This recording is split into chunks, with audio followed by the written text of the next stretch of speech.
Hi, it's Craig here, Sunday the 3rd of March.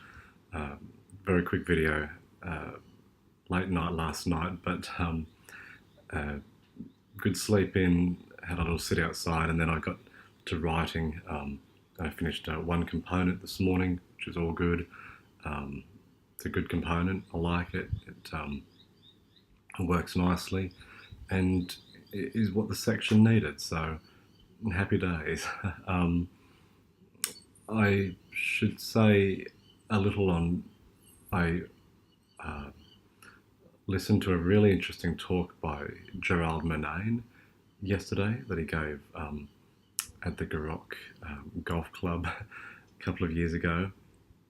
It's quite extraordinary. Like it was a real, real exegesis of his entire system of thought and his personal biography of writing and reading and where his imagery comes from and his intention of sharing the images inside of his head through words.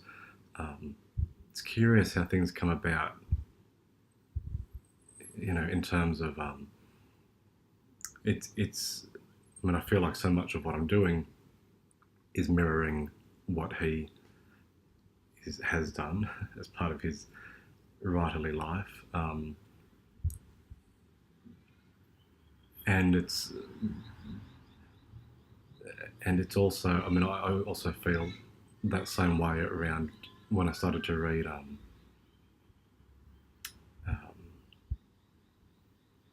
what's his name, Bernhard. Is it? Oh my gosh, Thomas Bernhard. I thought this is great. This is autobiographical, precise, labyrinth-like systems of writing that I really admired. Certainly, I got to him through W.G. Sebald.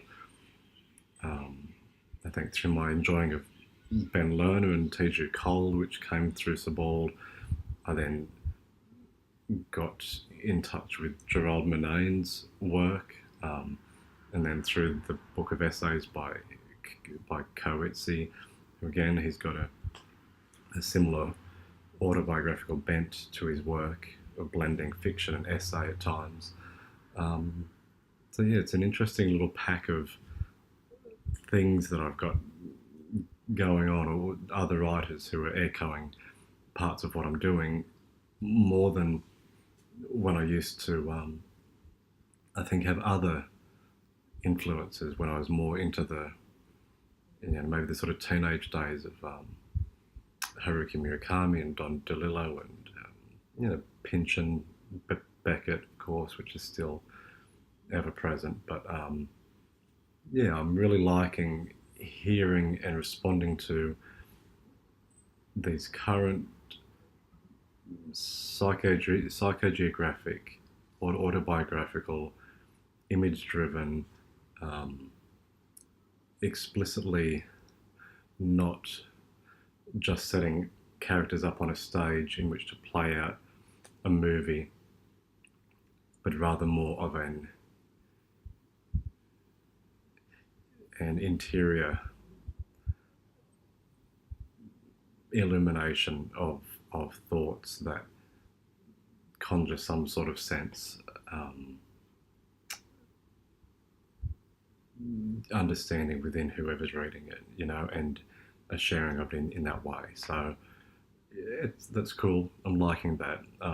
It's funny, Gerald Murnane mentioned Proust quite a few times, which is always on the outskirts of my mind as someone who I started to read when I was much younger, and I've always had the big 3,000 word In Search of Lost Time in the top of my bookshelf, and I've just never made the efforts to read it or get through it.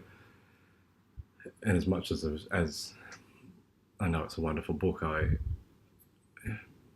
used to get a little bit lost in the provincial French sort of time period in which it was set, but I think I need to, well, I'm going to put that aside after I've finished the next few books that I'm reading. I'm going to dive back into some Proust and just see what I think more in terms of the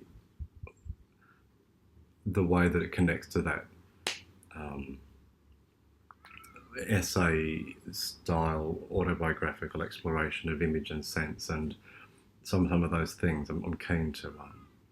I guess I'm just keen to dip back into. I'd love to read the whole work through, so I've got a really big picture of what it all is. So, um, 3,000 words, 10 pages a day for 300 days. That might be something to achieve at some point. Um, anyway, I'll leave it there. It's Sunday, and Sunday's marching on. You have a good day, and I'll be back writing tomorrow morning. I'll see you then.